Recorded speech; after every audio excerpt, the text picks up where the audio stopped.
So in this experiment we're going to try and estimate how many of a particular species of plants are on the entire school field. To do this we're going to need a grid, we're going to need our quadrat, and we're going to need some random numbers that we have generated. We're going to treat this grid as a graph.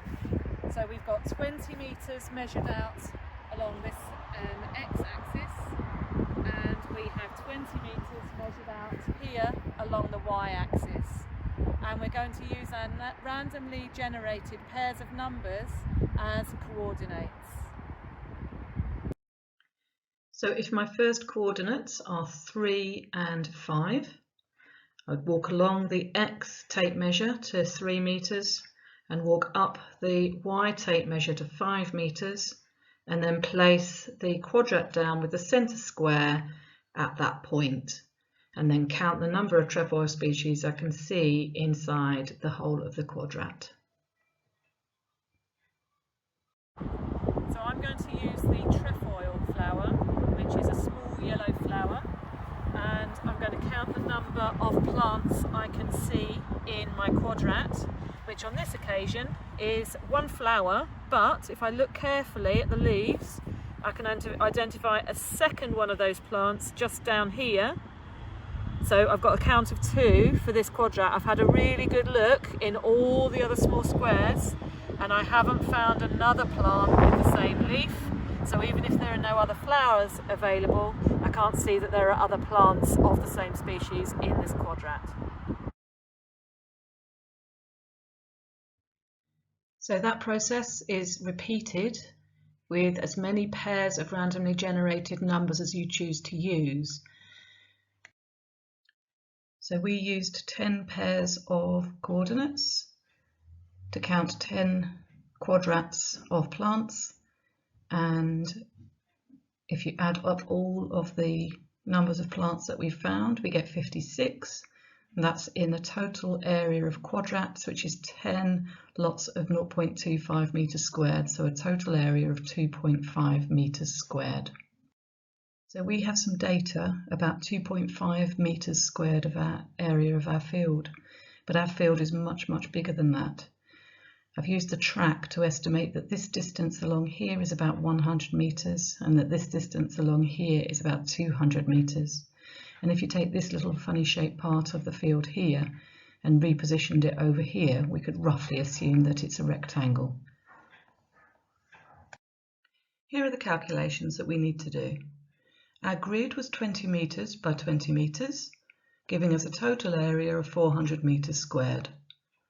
The school field is approximately 100 meters by 200 meters, giving us an area of 20,000 meters squared. We found 56 trefoil plants across 10 quadrats. Each quadrat is 0.5 meters by 0.5 meters, giving us an area of 0.25 meters squared per quadrat. Since there are 10 quadrats, we multiply that by 10, giving us 2.5 meters squared. So there are 56 trefoil plants in 2.5 meters squared of the field. In order to estimate the number of trefoil plants in the 400 meter square grid, we need to multiply that value up by however many times the grid is larger than the sample size. So 400 meters squared of the grid divided by 2.5 meters squared of the sample size is 160. So we can assume that there are approximately 160 times more plants in the 400 meter square grid than there are in the 2.5 meter square sample. That gives us an estimation of 8,960 plants, which if it was your final answer, you could round to 9,000 approximately. On the other hand, if you wanted to go further and estimate the number of trefoil plants across the whole field, then you need to know how many times larger the field is than the 400 meter square grid. So 20,000 divided by 400 is 50. So there are approximately 50 times as many plants across the field than there are in the 400 meter square grid, which multiplies up to about 448,000 plants, which again we can round if we want to 450,000 perhaps. There are many reasons why the value we have come to may not be accurate.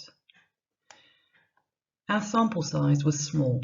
We used 10 quadrats covering an area of 2.5 meters squared to estimate the number of plants in a 400 meters squared area or even a 20,000 meter square area. To be more accurate, you can count more quadrats. We are assuming an even distribution of the plants across this larger area. Our range was 27. There are many reasons why plants might be found in a higher density than that in some areas of the field and be much more rare in other areas of the field. So again, testing more samples gives you a better idea of whether the sample is representative of the whole field. The random generation of numbers can be done in many ways. We were out in the field and had not done this part of the process. So we selected numbers just by asking our colleagues to come up with random numbers between 20 and 0. This is not a good method. The other ways that you should use could include a calculator with a function, devices or computers with apps or programs, or even pulling numbers out of a hat to get your randomly generated coordinates. The estimation of the size of the field was done using a Google Earth picture and looking at the size of the track to give us a value of 100 meters by 200 meters. We also approximated the size of the field as being a square. This is okay in estimation, but it does reduce our accuracy of the area of the field.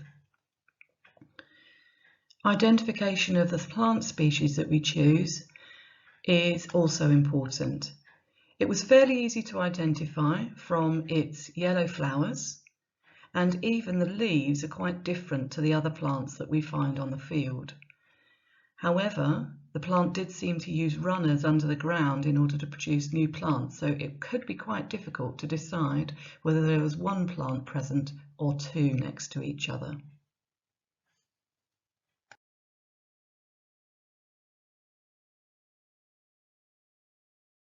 The equipment you will need to count the number of plants across a transect is firstly a tape measure.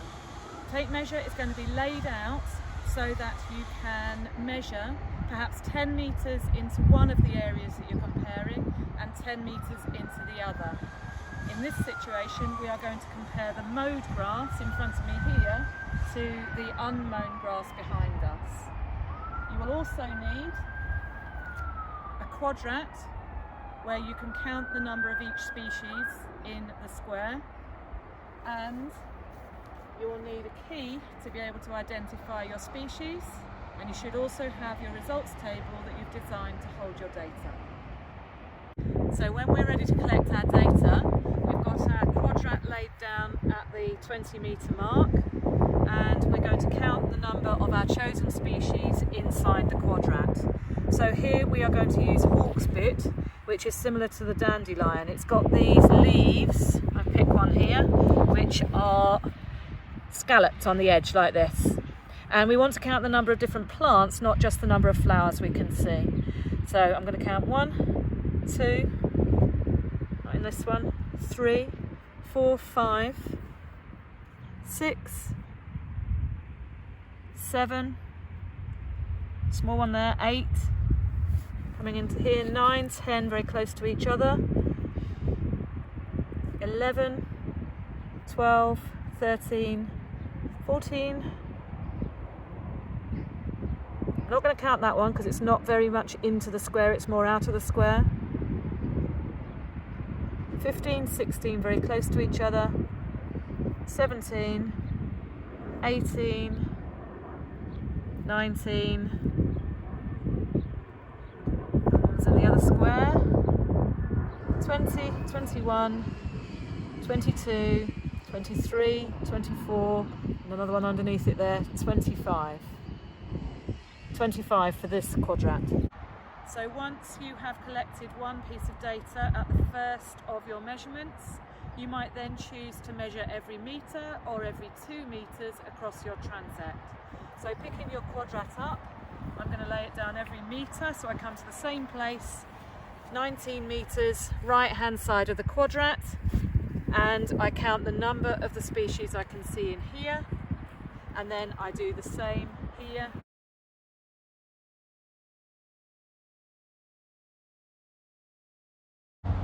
So then we move into the unmown area of the field, and again placing the quadrat down in exactly the same way, with the right hand side of the quadrat now at the 10 metre mark, which is the barrier between the unmown and the mown grass, and we are then going to count in the same way. Now the plants are much taller here, so we're going to need to look very carefully for these plants, but fortunately we've got some in flower here, so we can find those ones. So 1, 2, and then looking to see whether we have any more in the unmown area. I can see some leaves, one right in the middle there. In fact, there are 2 plants next to each other, so 3, 4.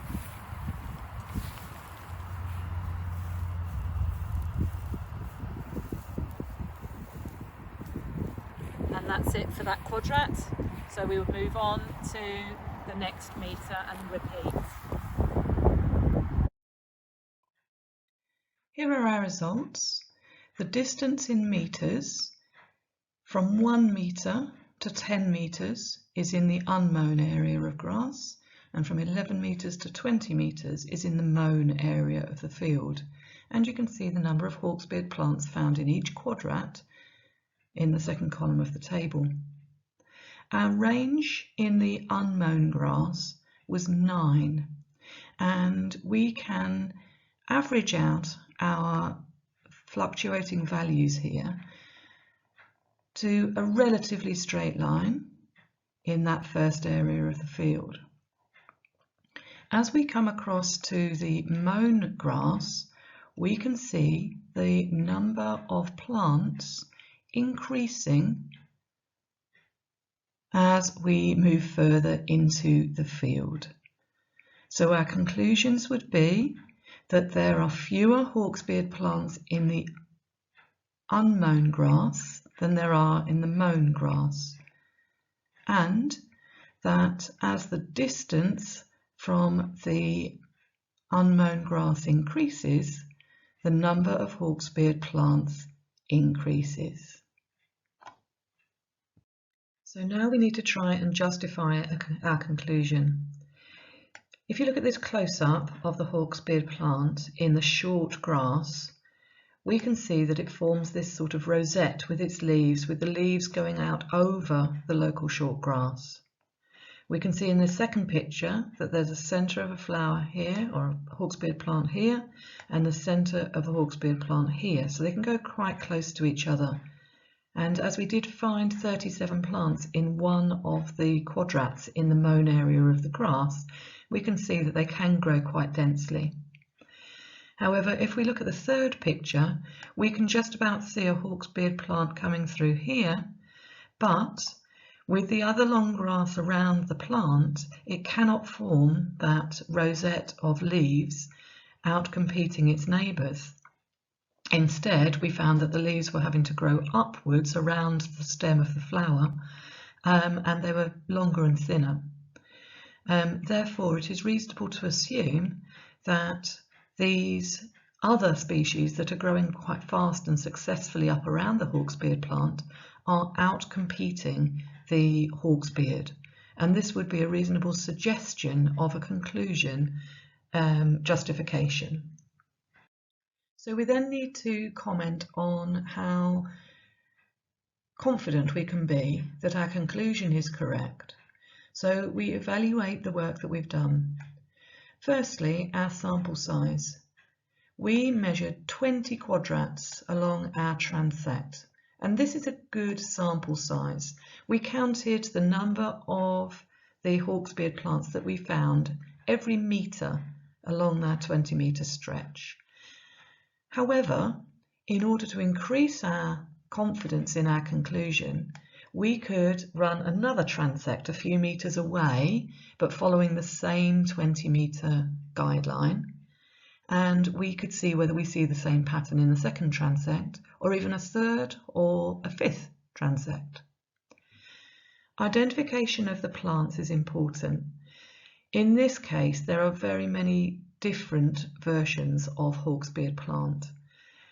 We decided that we would use all the species together so that we were not being confused between one type and another.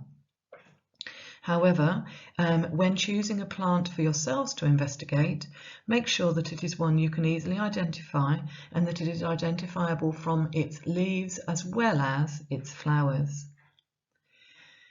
We used the variable of whether the plants had been mown or not mown in our investigation, but it is possible to investigate many different abiotic factors and to see whether they have an effect on the number of a species found in an area.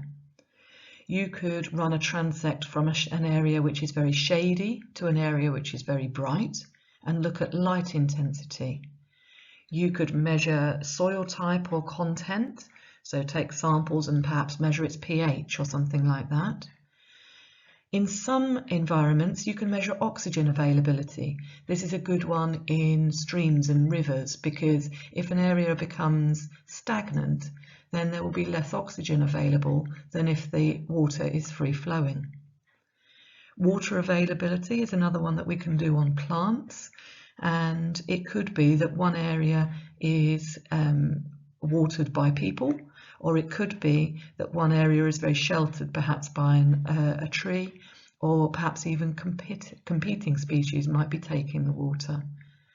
And in some areas you might be able to look at wind speed, perhaps on a cliff or something like that. But there are different abiotic factors that could be used to investigate the distribution of a species.